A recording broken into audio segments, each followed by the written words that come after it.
Nobody's going to care when you break, Dominic said quietly, leaning forward across the conference table in the dim, early morning light. His voice wasn't loud, but it struck harder than a shout. The wall clock read 7:30 a.m. outside, the sky was still gray, sunlight barely seeping through the blinds. I sat motionless, my resume folder clutched tightly in my hands, like armor. This performance review had been deliberately scheduled for an hour when the office was empty.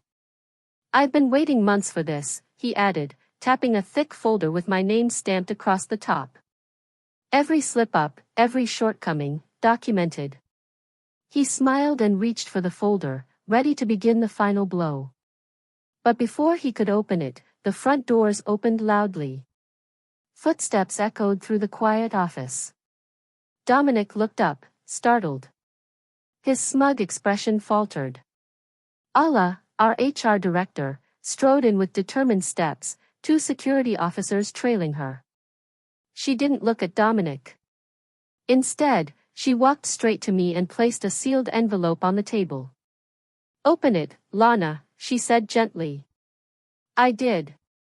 And in that moment, I saw Dominic's face twist from superiority to panic, his confidence collapsing in a heartbeat. But before I explain what that envelope held, you need to understand the 6 months that led to this.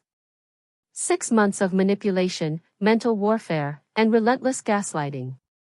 6 months of quietly collecting evidence, trying to survive. And how everything that happened next didn't just change my life, it shook the company from the inside out. My name is Lana Ashford. I've always been the dependable one. The rule follower. The quiet fixer. A year ago, I led our company's most successful product rollout in half a decade. That earned me a transfer to our top-performing department, where I first met Dominic. He greeted me with a handshake that was cold and practiced. His words were polite, but there was something off in his tone. "Glad to have you. Your reputation precedes you," he said, eyeing me like a threat, not a colleague. At first, everything seemed normal. I learned the workflows, met my team, Vader, Archer, and Pax. They were friendly when Dominic wasn't around. But when he entered a room, conversations stopped. People froze at their desks. The sabotage began subtly. He nitpicked small details in my reports during meetings. "Did you verify this projection?" he'd ask with fake curiosity, casting quiet doubt in front of others. Too minor to formally challenge, but enough to plant seeds. By the 3rd week, I realized I wasn't on key email threads. I found out about an important planning meeting from Vader. "You didn't get the thread?" she asked, surprised. When I brought it up, Dominic shrugged. "Must have been a glitch. I'll make sure it doesn't happen again." His smile didn't reach his eyes. I responded by doubling down, working longer hours, rechecking everything. But in month 2, things escalated. During a team presentation, I introduced a new efficiency strategy I'd spent weeks developing. Midway through, Dominic cut in. "That's actually based on Archer's framework from last year," he announced to the room. All eyes turned to me. Archer looked just as confused as I was. "I came up with this independently," I said calmly. "But I'd be happy to compare notes." "Let's move on," Dominic said quickly, shutting it down. Later, I searched the archives. No such framework existed. Days after that, I overheard Dominic talking to our division VP. "Lana's promising, but she needs close oversight. Her detail work isn't quite what I was told." I saw the VP glance at me through the glass wall. One comment was all it took to damage my standing. More changes followed. My access to systems was limited under the guise of new security protocols. Projects I initiated were handed off. In meetings, my ideas were acknowledged, then reattributed to Dominic or someone else. When we were preparing the quarterly quality assessment for manufacturing, I spotted troubling trends in the data. A new production line had an unusually high failure rate.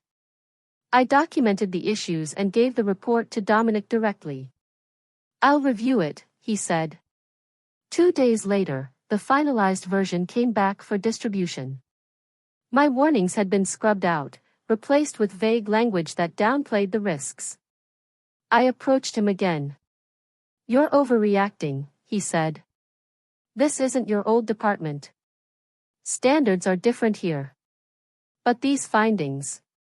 "The report is final," he cut in. "Distribute it." I complied, but quietly saved both versions. I started archiving everything: original drafts, call logs, approved recordings, email threads. I wasn't sure why. I just knew I needed proof. The coaching sessions began next. Supposed development meetings turned into hour-long critiques of my work, my demeanor, even my clothes. "Your presentation style makes people uneasy," he'd say, though informal feedback said otherwise.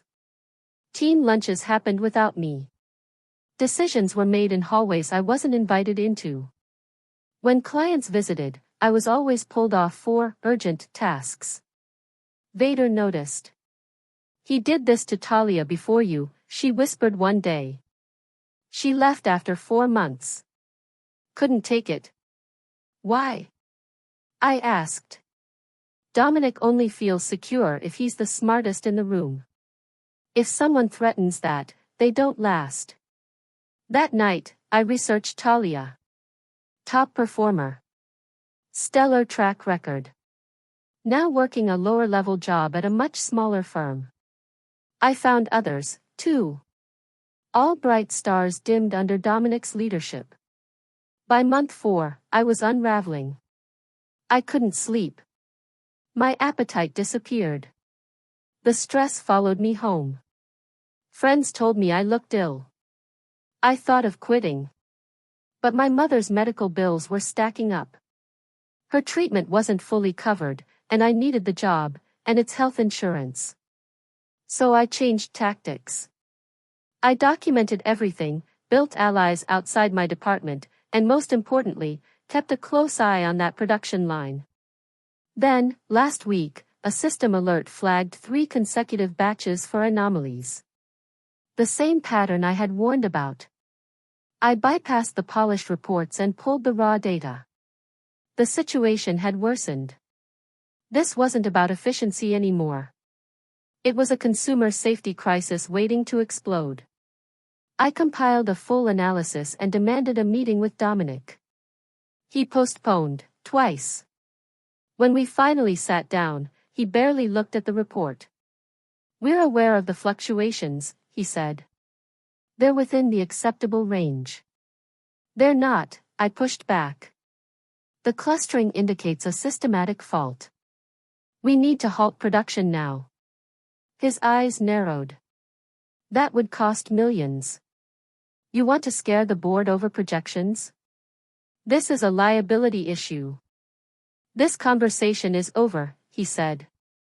"Your insistence on this matter is becoming a concern, Linnea. Maybe we should have a conversation about your role on this team." The threat was crystal clear. The following morning, an email hit my inbox. The subject line read, "Comprehensive Performance Evaluation, Mandatory Attendance." The body of the message was only a single sentence.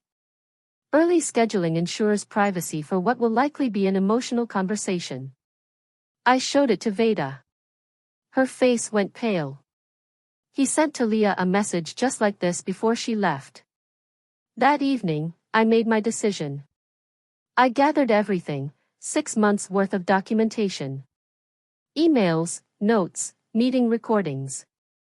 I divided them into 3 key sections: personal harassment, professional sabotage, and the most serious, evidence of a cover-up on product quality. After reviewing the material twice, I sent it to 3 separate recipients: the company's legal counsel, the board's ethics committee, and ERA in HR. The message I attached was simple and direct. I believe the attached documents reveal a pattern of behavior that violates internal policies and potentially external regulations regarding product safety. I'm scheduled for a 7 a.m. performance review tomorrow, which I believe will be used as grounds for unjust termination. I am requesting immediate intervention. I hit send at 8:42 p.m. By 9:17, I received a short reply, received. Do not discuss this with anyone. Attend the meeting as scheduled. That night, sleep was impossible.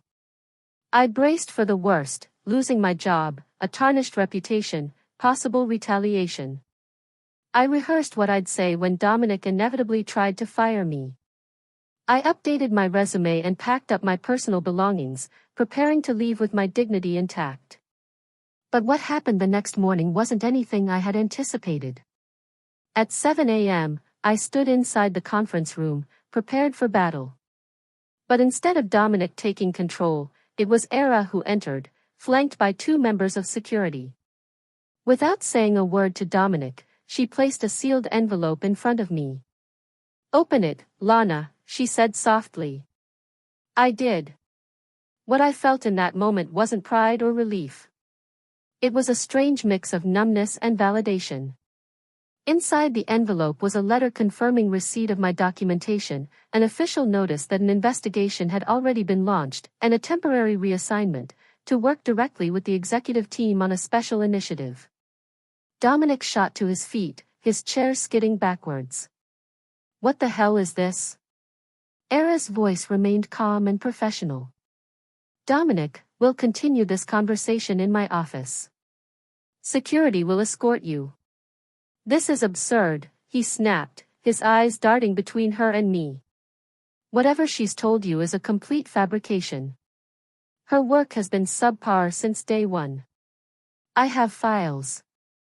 We've reviewed them, she interrupted coolly. We've also reviewed the unaltered versions she retained. The discrepancies are troubling. The color drained from his face. You can't be serious. We've also received the production quality reports. Both versions. The board has issued an immediate stop on line 3 pending further review.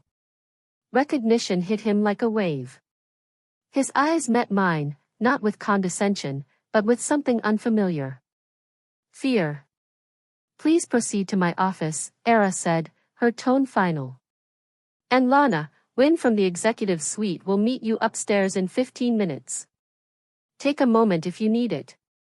As Dominic was escorted out, he glanced over his shoulder and muttered, this isn't over. But I could see it in his eyes. It was. If you've ever been a target of workplace bullying, or seen someone misuse their authority to harm others, please like this video and subscribe. Your engagement helps elevate these stories that are too often buried in silence. Click the notification bell to follow our series on workplace justice. Because sometimes, knowing you're not alone makes all the difference. What happened after that morning stunned even me. The investigation uncovered layers I hadn't imagined. Links between behaviors I had assumed were isolated. Motivations that were darker, and more strategic, than I'd suspected. And consequences that would transform the company. But more than anything, it taught me the truth about power. The kind that corrupts, and the kind that restores. After Dominic was removed, I sat alone in the quiet conference room, hands trembling slightly as I reread the letter. It felt unreal. After months of being gaslit, ignored, and dismissed, someone had actually listened. 15 minutes later, right on schedule, a poised assistant from the executive suite entered the room. She had a calm authority I instantly respected. The board is in emergency session, she said. They'd like you to walk them through your findings personally. Climbing the stairs to the executive floor was surreal. Just 12 hours earlier, I had been mentally preparing to be fired. Now, I was entering a boardroom where strategic decisions affecting thousands were made. 8 board members waited, including our CEO, Meredith. I recognized them all from company communications, but had never interacted with any of them before. For the next 90 minutes, they asked sharp, detailed questions. I explained everything. The patterns in the production data. The manipulated reports. The timeline of escalation. Why didn't you bring this to us sooner? One board member asked. I followed the chain of command, I said, keeping my voice even. I raised the issue with my direct supervisor. When my concerns were dismissed, I took time to gather sufficient evidence before going above him. Meredith nodded slowly. You did exactly what you were supposed to. What worries me is how many others never made it this far. The investigation moved at lightning speed. That afternoon, Veda and Archer were interviewed. By evening, 6 former team members who had reported to Dominic were also contacted. 2 days later, I was called into Era's office. Meredith was already seated when I arrived. We've uncovered something extensive, Era began. Dominic maintained 2 sets of records, Meredith added. One official, stored in the company system. Another encrypted set, private files kept on his personal drive. Those private files contained falsified data, altered performance reviews, edited feedback, manipulated recordings. He targeted employees with high potential, Meredith said. Those who'd received strong reviews from prior managers. Why? I asked. What was he gaining from all this? It ties back to department bonuses, Era explained. The incentive structure rewarded departments for year-over-year improvement. If Dominic pushed out high performers early, he could bring in replacements, allow them to fail, then slowly develop them. That artificial growth created the illusion of strong leadership. Meredith's voice was steady but sharp. His department always showed a flattering trajectory. But now we know, he was gaming the system from the start. That's unbelievably calculated, I murmured. It gets worse, Era said grimly. The quality issues you flagged directly impacted his annual review. The production defect rate fed into his performance score. Hiding those failures protected his image, and secured his bonus. How much are we talking? I asked. Roughly $87,000 a year, Meredith replied. They had found 16 employees over the past 4 years who suffered under Dominic's regime. 4 had filed formal complaints, each one closed with minimal follow-up. How did this stay hidden for so long? I asked. Meredith's jaw tightened. He had protection. The former HR manager, his college classmate. We're currently investigating whether that relationship influenced how complaints were handled. The next week brought sweeping reforms. Dominic was terminated. Publicly. The company issued apologies to affected staff. Production on Line 3 was suspended and underwent a full audit. A voluntary recall was announced, expensive, but essential. And then came the biggest shock. I was asked to lead a new internal audit division. A department that would report directly to the board, bypassing all traditional management layers. My first mission? Review every team for signs of similar behavior. A few days later, Archer found me in the break room. I should have said something, he admitted. When Dominic claimed I wrote that framework you presented. I knew he was lying. I froze. Fear keeps people quiet, I told him. He engineered that fear on purpose. He told me I was on a performance plan, Archer added. But when I checked, there was no record. I think he used it to isolate me, make me feel like I didn't belong. Similar stories followed. Quiet confessions from teammates who'd endured the same tactics, exclusion, manipulation, self-doubt carefully planted and nurtured. Dominic hadn't just removed competition. He'd manufactured failure, systematically and intentionally. He had created a culture of uncertainty, where people second-guessed their instincts and trusted no one, not even themselves. 2 weeks after that early morning confrontation, I received a message from Talia, one of Dominic's former team members. She wanted to meet for coffee. We chose a quiet cafe near the office. She looked strikingly different from her official company photo, more grounded, more self-assured. When HR reached out about Dominic, I honestly didn't think it would ever happen, she said as we sat down. I saw the recall announcement. That was you, wasn't it? I nodded. Yes. I didn't expect it to unfold like this. I raised similar concerns years ago on a different production line, she revealed. Dominic brushed them off. Not long after, my reviews plummeted. I started to think I was the problem. That's exactly what he did to me, I said.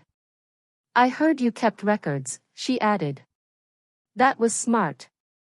I wish I had. It wasn't strategic at first, I admitted.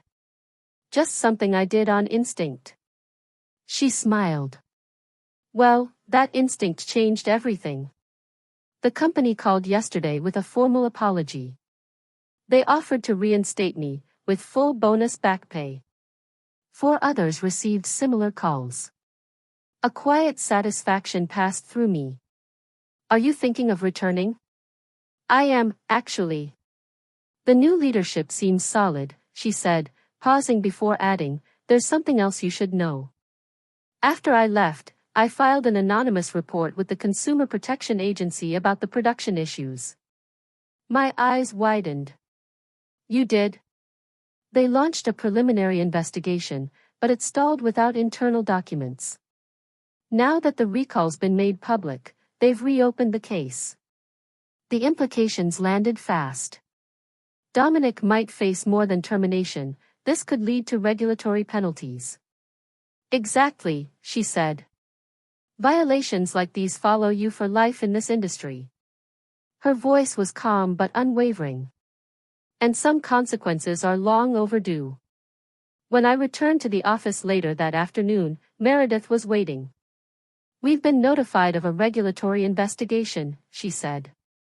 They're requesting all documentation and communication from Dominic about production quality, going back 3 years. What does that mean for us as a company? I asked. We're cooperating completely. The voluntary recall works in our favor. It looks like regulators are focusing on individual accountability rather than penalizing the company. She studied me. You don't seem surprised. I'm not, I answered honestly. The issues were serious. It was only a matter of time. Well, she said, handing me a folder, there's more. The board has approved a new anonymous reporting system that bypasses direct supervisors. They'd like you to lead its development. The months that followed changed everything. The new reporting system quickly flagged 2 additional managers with troubling behavior, none as severe as Dominic's, but still damaging. Company-wide training sessions on psychological safety and ethical leadership were rolled out. Even more impactful, employees who had previously left under suspicious circumstances were contacted and offered reconciliation. 3 months after that pivotal meeting, I received an unexpected email from a law firm representing Dominic.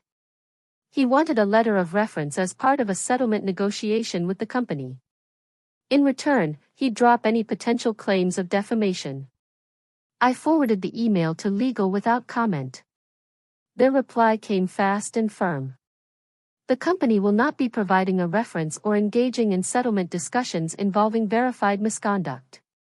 Later that day, I learned Dominic had secured a role at a smaller competitor in another state, one seemingly unaware of the unfolding investigation. But 2 weeks after that, the regulatory findings were made public. He was terminated immediately. The most meaningful moment came 6 months after that fateful 7 a.m. meeting. Meredith called me in and slid a folder across her desk.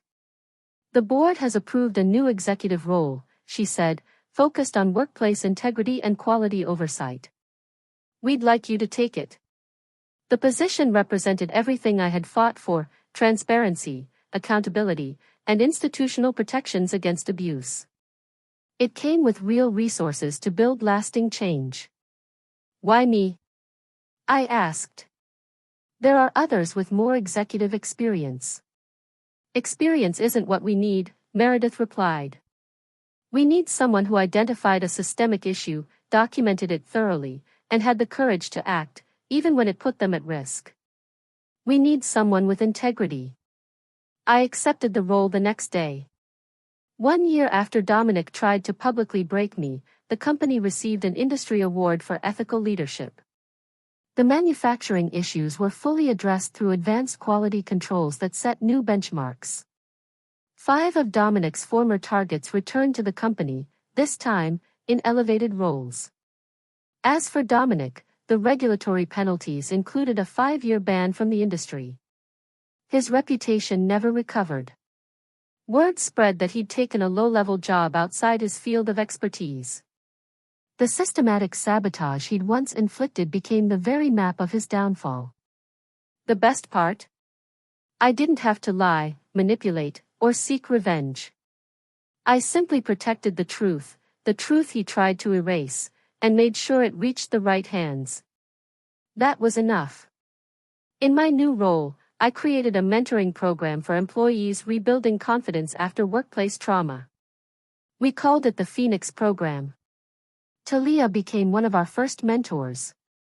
At a leadership summit where I presented our ethics strategy, someone in the audience asked if I felt satisfied with how it all turned out. Justice and revenge aren't the same, I said. I wasn't looking for revenge. I wanted accountability, and I wanted others to be safe. That his own misconduct led to his downfall? That was a fitting outcome, but not the goal. After the session, a young manager approached me quietly. I'm documenting a similar situation in my own department. Hearing your story gave me hope. That's when I understood the true outcome. This wasn't just about removing one toxic leader. It was about ending the silence that enables workplace abuse. It was about creating a path others could follow. A culture of transparency began to bloom. Employees now speak up without fear. Managers understand that leadership isn't about control, it's about building people up. And no one starts their day with that crushing dread I carried for half a year. The meeting Dominic arranged to break me ended up becoming the spark that rebuilt not only my own career, but the foundation of a more humane company. His words, "No one will hear you cry," turned out to be ironically prophetic. Because there were no tears that morning. Only the sound of justice finding its way home. And all of it began the day I trusted my gut and started documenting what didn't feel right, long before I had the language to explain why. Have you ever experienced or witnessed workplace bullying? How did you respond? Sadly, many suffer silently, unsure of their rights, or too afraid to act. Share your story in the comments below. You never know who might find strength in your experience. If this story resonated, please like and subscribe to our channel. We share these powerful true stories because workplace justice matters. And sometimes, hearing someone else speak up is all it takes to reclaim your own voice. Hit the notification bell to stay updated on stories that inspire, empower, and expose the truth. And remember, documentation is your greatest weapon. Truth, when preserved, speaks louder than any excuse.